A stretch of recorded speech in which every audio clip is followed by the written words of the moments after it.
Oke, seterusnya dalam video ini saya akan menerangkan alatan-alatan yang digunakan untuk menghidupkan api. Yang pertama adalah ranting, kedua daun kering, ketiga adalah kayu kering yang besar, dan keempat adalah kulit kayu yang kering. Terdapat 6 jenis craft api. Yang pertama adalah hunter's fire, merupakan 2 kayu yang besar menghimpit dahan-dahan yang kecil, berfungsi sebagai tungku untuk memasak. Seterusnya adalah reflector fire, yang bertujuan untuk menghalangkan haba ke satu arah sahaja. Yang ketiga adalah long cabin fire. Long cabin fire hanya akan membakar bahagian dalam ketika menyala sahaja. Yang keempat adalah TP fire. TP fire merupakan api yang paling sesuai dan mudah digunakan, tapi sukar didirikan kerana kayu perlu disusun dan diseimbangkan. Yang kelima adalah star fire, di mana kayu disusun untuk membentuk bintang. Yang terakhir adalah council fire, yang dikenali sebagai api piramid. Seterusnya adalah cara menghidupkan api. Yang pertama, pilih lokasi yang bersesuaian. Yang kedua, ambil daun, kering, ranting dan kayu api untuk menghidupkan api. Yang ketiga, bina tapak untuk bara api dengan kedalaman 1 meter dan keluasan 50 meter x 50 meter. Yang keempat, susun batu dikelilingi api agar tidak merebak ke kawasan yang tidak sepatutnya. Yang kelima, susun kayu api mengikut susunan piramid. Yang keenam, nyalakan api dengan daun kering. Yang terakhir, pastikan api sudah terpadam jika anda tidak menggunakannya. Sekian, terima kasih. Seterusnya, cara memasak menggunakan buluh.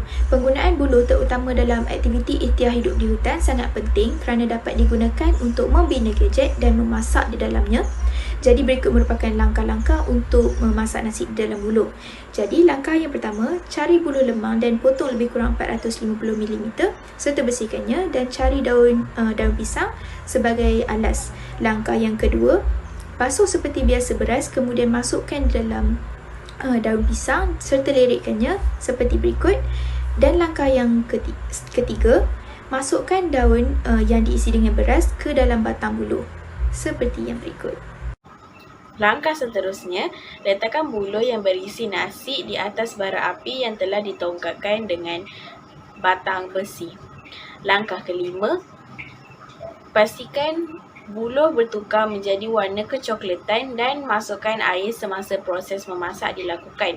Apabila sudah pasti bahawa nasi tersebut telah tanak, keluarkan sisa air di dalam buluh tersebut dan keringkan dahulu nasi yang telah dimasak. Dan yang terakhir, sedia untuk dimakan.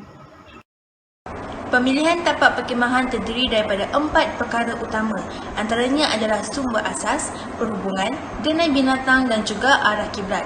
Yang pertama, sumber asas. Untuk memilih kawasan ataupun tapak perkhemahan yang baik, perkara yang paling utama untuk diambil kira ialah sumber alam semula jadi, terutamanya punca air.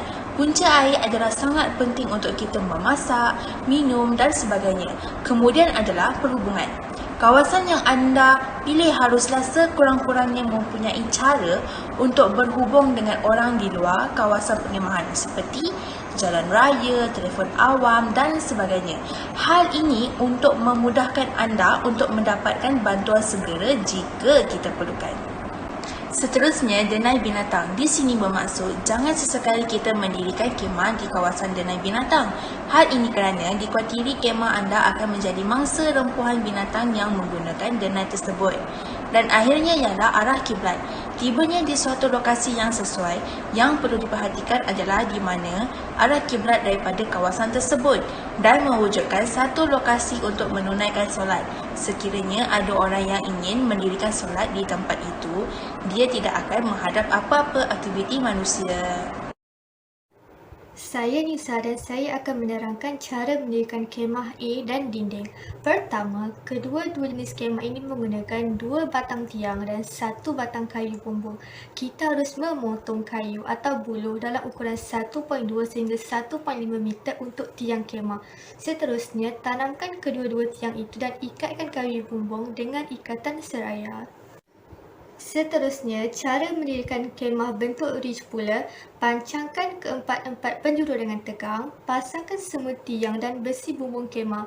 Seterusnya, boleh sambungkan tiang dan batang bumbung dengan sambungan yang betul dan kita boleh mengetuk pancangan itu dan terus mengikat tali yang dipancang itu. Akhirnya, dirikan tiang kemah dan ikatkan dengan tegang. Saya akan menerangkan tentang pengenalan dalam membina gadget. Apabila kita melakukan aktiviti perkemahan, ada beberapa perkara yang harus diberikan perhatian yang serius dan dilaksanakan dengan terancang dan selamat. Antaranya ialah kaedah menyimpan dan menyusun kelengkapan makan minum. Yang kedua ialah kekemasan susunan kasut dan peralatan perkemahan. Yang ketiga ialah tempat makan dan juga penyediaan pakaian. Terdapat 6 tujuan gadget. Yang pertama ialah tempat menyimpan, menyusun dan memperagakan bahan, peralatan, pakaian dan maklumat di tapak perkemahan. Yang kedua ialah melindungi makanan dari tercemar. Yang ketiga ialah mengelakkan kemalangan seperti terlanggar peralatan yang tajam. Yang keempat, menjadi mercu tanda perkemahan seperti pintu gerbang dan juga tiang bendera. Yang kelima ialah memudahkan kerja-kerja memasak dan juga menghidangkan makanan. Dan yang terakhir ialah mencantikkan pemandangan di kawasan perkemahan. Terdapat beberapa jenis gadget, iaitu gadget tempat kasut, gadget empayar pakaian, gadget meja, gadget tiang bendara, gadget papan kenyataan, gadget alatan dapur, gadget beg, gadget tempat peralatan dan gadget pagar. Simpulan dan ikatan. Saya hanya baca jenis ikatan sahaja. Tujuan dia boleh rujuk dalam video ini. Nombor pertama, ikatan seraya atau squat lacing. Kedua, ikatan serong atau diagonal lacing. Ketiga, ikatan silang gunting. Keempat, figure of 8 lacing. Nombor 5, ikatan ular atau snake lacing. Nombor 6, ikatan balak. Nombor 7, simpulan manuk. Nombor 8, bunga getih. Nombor 9, simpulan pengai.